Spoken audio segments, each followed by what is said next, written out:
Hey everyone, I hope you're all doing well and staying safe. For this video, we'll be going through a unboxing of the Power Loader X-4, and this is from DoLLS. And in terms of who released it, it's from PM Office A, so it's not my usual Bandai, Kotobukiya, whoever else I've missed out. And this particular set I think has been re-released in 2022, but maybe as early as 2013. So it'll be interesting to see how it goes. Now this is one of those kits that I was just randomly browsing at Hobbylink Japan. So I thought, this looks really cool. It has a very interesting mecha armored suit aesthetic. I almost dare say ripped out of the 80s anime. So I thought I'll actually pick this up and have a look at it. And when I did pick this one up, I also picked up two optional sets, which they're not currently in the camera, so it'll be an interesting unboxing because we'll go through the main power loader and then each of the weapon sets. So we'll see how that all goes. Weird. As I mentioned, this is actually from Hobbylink Japan, so I'll have a link to the power loader as well as the two optional sets over there if you're by chance curious, because they're obviously not going to be readily stocked in other locations. So yeah, it's definitely a very interesting looking kit. So here we have the power loader X4 with a shot of the front of the power loader with a more magnified shot of it with a bit of transparency in the background and basic lettering. And this apparently is from DoLLS too. Now, I will say I'm not familiar with DoLLS. I'm sure I've heard of it in passing, but nothing really comes to mind. So, like a lot of other people potentially, this will be a very brand new thing for me to see. So, front of the box. In terms of the bottom of the box, so we do have some blurbage in Japanese, which is hardly unusual. We do also have some nice shots of the power loader from the front, the rear, and a bit of an action shot. I really quite like it. It has a bit of a Bubblegum Crisis aesthetic. Kind of reminds me of the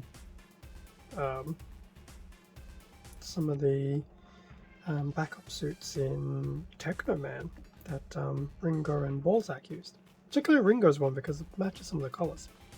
But yeah, it's an interesting callback to some of the 80s anime aesthetic, with the way that they treated basically oversized power armors. Side of the box, it's pretty much just a rehash of the front, and then top of the box is a shot, well, another shot of the power loader. And just some basic information.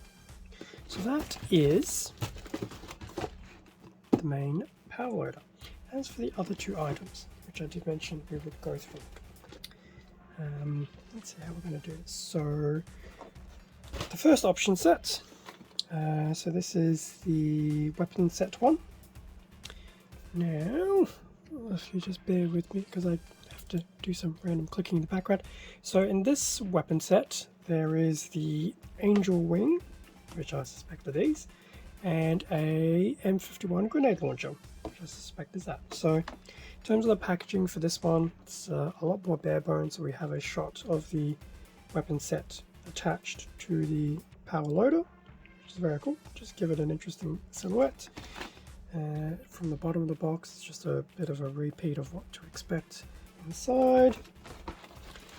But in the way of an optional set, it's actually very basic on the packaging, which is a very interesting take.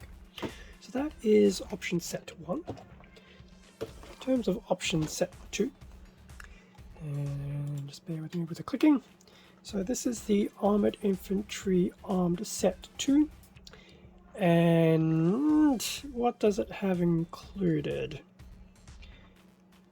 Basically a shoulder mounted cannon or 2, an extra handheld weapon, and some shoulder replacements as well. So there you go, the extra handheld weapon, some of these extra mountable weapons, and replacements for the shoulders. So much like the first weapon set, it's very much to the point of what's included inside. And there's a bit of a quick shot of what to expect. So that's the second option set. So going back to the power loader and cracking this open, I have no idea what to expect, so your guess is as good as mine. Well, other than plastic runners. So we have 1, 2, 3 bags of runners on that side, 1, 2, another 3 bags on the left side. The manual is at the bottom, and just looking at the manual,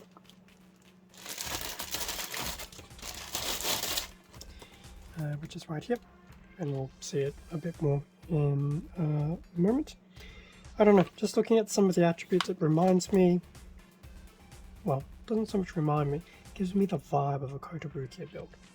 So that is that. Now, as for the others, I didn't plan this very well, because I noticed that there is some tapage. Just bear with me 1 second. So that's the first weapon set, and that is the second weapon set. So what to expect inside.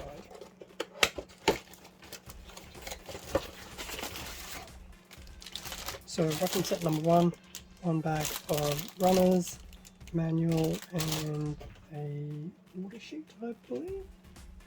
And I suspect option set number 2 will be the same.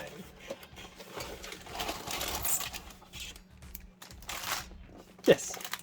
So 1 bag of runners and a bit more of a colourful instruction manual to supplement everything. So, so between the main set and the 2 optionals, that's 8 bags of runners, which is pretty cool. How many runners in total remains to be seen, but I guess we will find out very soon. And here we have the manual for the power loader. So decent amount of plastic. It would definitely be interesting to have a look through all these pieces. So given that we're looking at about 3 different kits, let's get straight into things. So front of the manual, so we just have a shot of the power loader once again. In terms of the back of the manual, there's a color guide in Japanese, so it looks like there will be 6 colors in total, 3 of which seem to be some form of gray, 1 being a blue, 5 being a green, and the 2 could actually be even another shade of gray, really. Have some illustrations, very anime style, and unfortunately everything else is in Japanese, so it's hard to ascertain what it's about. But I guess based on the head, it's probably some information about the power loader. So that is cool that we have that on the back. In terms of what's inside. So like many model kits, there is a parts list. So we'll have A through to I in terms of runners, and 2 polycap runners. Unlike Bandai kits, there will be no stickers.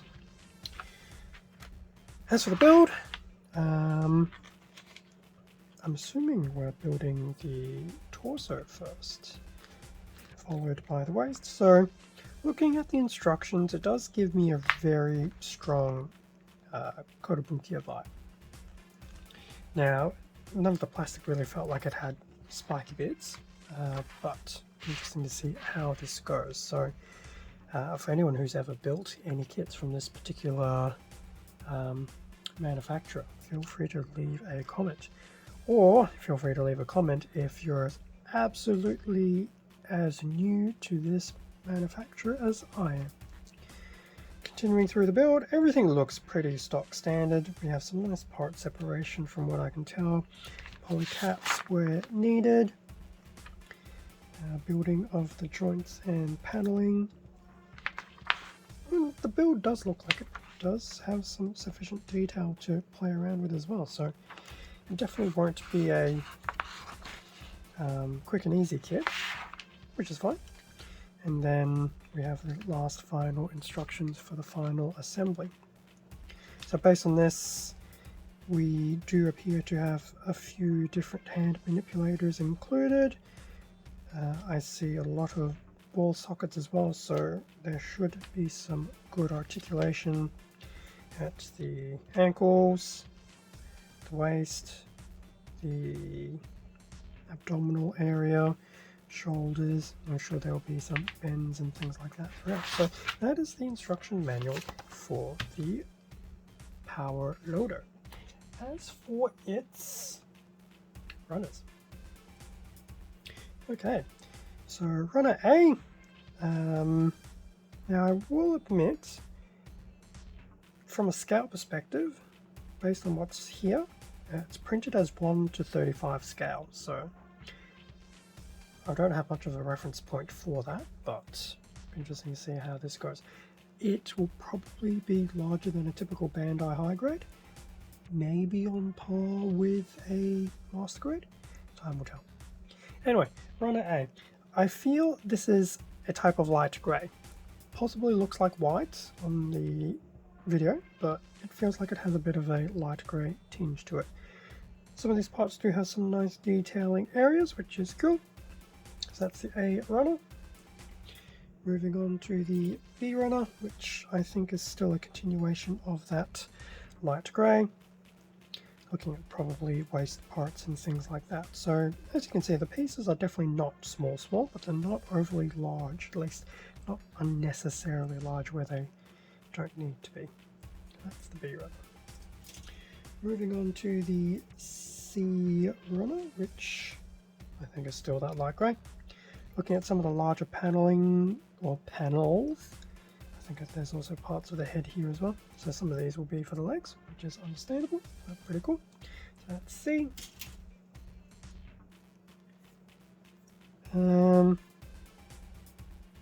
I think we're still on light grey.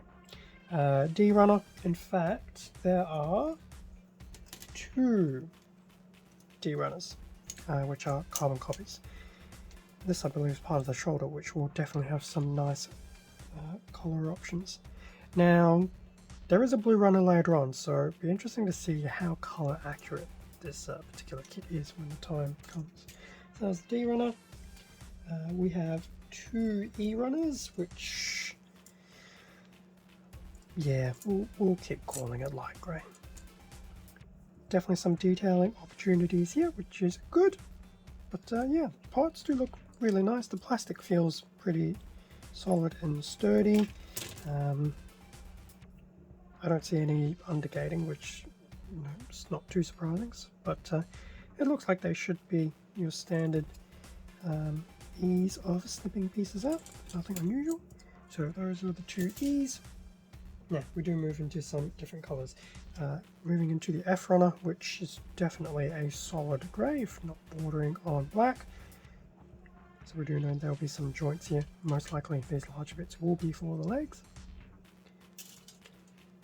Moving into a G runner, still a bit of a dark grey. A lot of these will be hand manipulators, which do have some nice detailing on them, which is really cool. It's very nice that we always get to have a nice dedicated runner of these. That's the G runner. Why do I feel like I've missed out on it?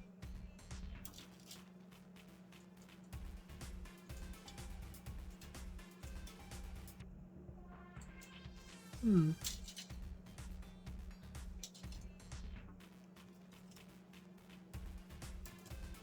feel like there should be an F somewhere.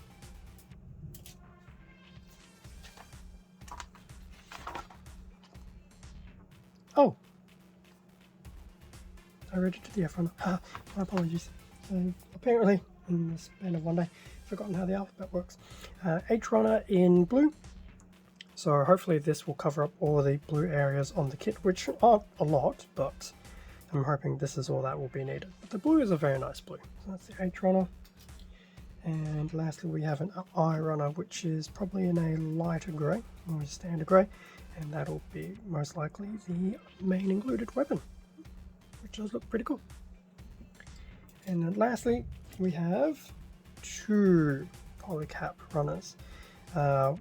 PC1 is in your usual grey, and PC2 is in a bit of a purple grey, or shadow grey, which looks like it will do some tubing. So that's actually going to feel quite solid when it comes through.